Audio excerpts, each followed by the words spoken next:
Krško, ne, ste rekli, da pričakujete v nekaj tednih tudi okoljevarstveno soglasje, kar pomeni najbolj, da bi spomladi lahko začeli z gradnjo.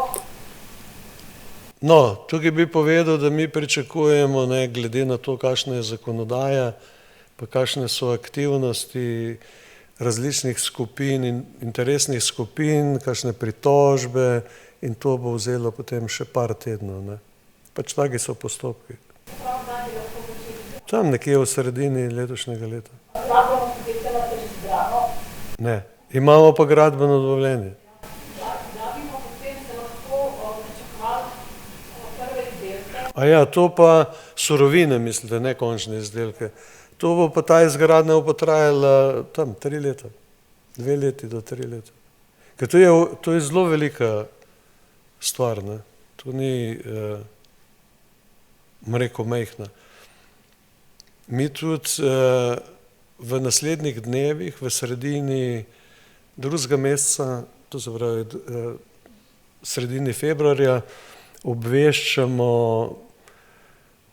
tamle ljudi iz krajevne skupnosti okoli tega kraja, kjer je tovarna, o tem projektu, kaj se bo tam delalo, kakšna je naša skrb za okolje in tako naprej. In tudi ena delovna skupina bo to predstavila v sredini februarja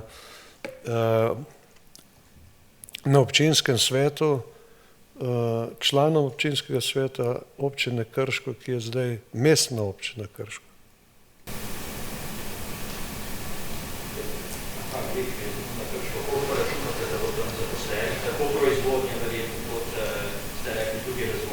Ja.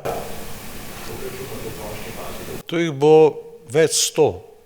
Več 100, zdaj jih že dela praktično 100, ne, pol jih bo pa več 100, ker naša strateška lokacija za proizvodnjo surovin in razvoj surovin je Krško. S tem, da imamo in bomo tudi ohranjali tukaj v Novem mestu. Samo v Novem mestu je problem, da mi nimamo se več kam širiti.